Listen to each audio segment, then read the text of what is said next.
آج ہم چلتے ہیں ایک ایسے پاکستان میں جو آج کے پاکستان سے مختلف تھا۔ نہ موبائل فون تھا، نہ سوشل میڈیا، نہ ٹریفک کا شور، صرف مٹی کی سوندھی خوشبو، چڑیوں کی چہچہاہٹ اور دلوں میں بسی ہوئی سادگی ہوتی تھی۔ آج بات کریں گے 60 کی دہائی کے پاکستان کی، اس دور کی جہاں لوگوں کے پاس پیسے کم تھے مگر سکون زیادہ تھا۔ اگر آپ کے دادا دادی نانا نانی نے یہ دور دیکھا ہے تو یہ ویڈیو ضرور آخر تک دیکھیے اور اپنی یادیں کومنٹ میں ضرور شیئر کریں۔ چلیے وقت کی گاڑی کو 60 سال پیچھے لے چلتے ہیں۔ اس دور میں صبح کا آغاز مرغ کی آواز سے ہوتا تھا، الارم کلاک سے نہیں۔ سورج طلوع ہونے سے پہلے گاؤں کی عورتیں چکی پر گندم پیستی نظر آتی اور مردوں کا قافلہ ہل جوتنے کھیتوں کی طرف روانہ ہو جاتا۔ بچے صبح سویرے مدرسے جاتے، جہاں تختی پر قلم دواس سے لکھنا سیکھتے۔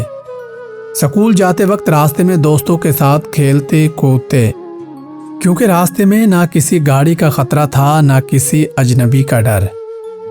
گاؤں میں بجلی نہیں پہنچتی تھی، رات کو مٹی کے تیل کے لالٹین دیے جلائے جاتے تھے۔ گھروں کی چھتیں مٹی کی ہوتی اور صحن میں 4 پائیاں بچھی رہتی، جہاں پورا خاندان ایک ساتھ سوتا۔ نہ فریزر تھا نہ ٹی وی، مگر ایک دوسرے کے ساتھ بیٹھنے کا وقت بہت تھا۔ شام کو بزرگ 4 پائیوں پر بیٹھ کر قصے کہانیاں سناتے اور بچے آنکھیں پھاڑ کر سنتے رہتے۔ اس زمانے میں محلہ ایک خاندان کی طرح ہوتا تھا۔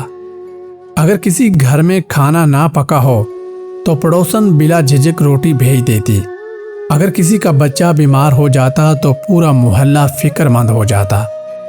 دروازوں پر تالے نہیں ہوتے تھے، لوگ ایک دوسرے پر اعتماد کرتے تھے۔ گھر کھلے چھوڑ کر بھی بے فکر رہتے تھے۔ عید اور شادی بیاہ پر پورا محلہ اکٹھا ہو کر تیاریاں کرتا تھا، جیسے یہ خوشی صرف ایک گھر کی نہیں بلکہ سب کی مشترکہ خوشی ہو۔ بزرگوں کی عزت کی جاتی تھی اور بچے ہر بڑے کو سلام کرتے۔ کسی اجنبی بزرگ کو دیکھ کر بھی بچے آگے بڑھ کر سلام کرتے، کیونکہ یہی تربیت اس دور کے گھرانوں کی پہچان ہوتی تھی۔ آج سوچیں تو دل کہتا ہے کاش وہ اپنائیت واپس آ جائے۔ اس دور میں سفر کے لیے تانگا، بیل گاڑی یا سائیکل ہی ذریعہ تھے۔ کسی دور دراز شہر جانا ہوتا تو مہینوں پہلے سے تیاری شروع ہو جاتی اور پورا خاندان اکٹھا ہو کر سفر کرتا۔ ریڈیو اس دور کی سب سے بڑی تفریح تھا۔ شام کو پورا محلہ کسی ایک گھر کے باہر جمع ہو کر ریڈیو پر خبریں یا ڈرامے سنتا۔ جب پی ٹی وی کا آغاز ہوا تو جس گھر میں پی ٹی وی ہوتا اس کے صحن میں پورا محلہ 4 پائیاں بچھا کر بیٹھ جاتا۔ بچوں کی تفریح بھی سادہ تھی، گلی ڈنڈا، کبڈی، پتنگ اور کنچے۔ نہ موبائل گیمز تھی نہ انٹرنیٹ، مگر ہنسی خوشی کی کوئی کمی نہیں ہوتی تھی۔ گلیوں میں شام ڈھلتے ہی بچوں کا شور مچ جاتا اور ماؤں کی آوازیں گونجتی، بیٹا اندر آ جاؤ، رات ہو گئی ہے۔ اس دور کا بازار بھی آج سے مختلف ہوتا تھا۔ نہ سپر مارکیٹ تھی نہ پیکٹ بند اشیاء۔ دکاندار ترازو سے چیزیں تولتے اور گاہک سے سلام دعا کے ساتھ بات چیت کرتے۔ دودھ صبح سویرے گوالا خود آ کر دیتا اور سبزی فروش سر پر ٹوکری اٹھائے گلی گلی آوازیں لگاتا۔ پیسوں کے علاوہ کئی بار ایشیا کے بدلے ایشیا کا تبادلہ بھی ہوتا تھا، یعنی 1 to 1 تبادلہ، جسے لین دین کہا جاتا تھا۔ قیمتیں بھی حیران کن حد تک کم تھیں، ایک آنے میں کئی چیزیں مل جاتی تھیں۔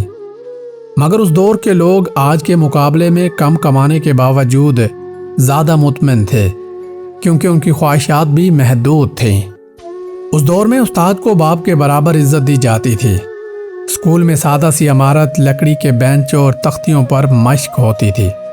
اگر استاد ڈانٹ دیتا تو گھر جا کر بچے کو دوبارہ ڈانٹ پڑتی، کیونکہ والدین استاد کی بات پر مکمل بھروسہ کرتے تھے۔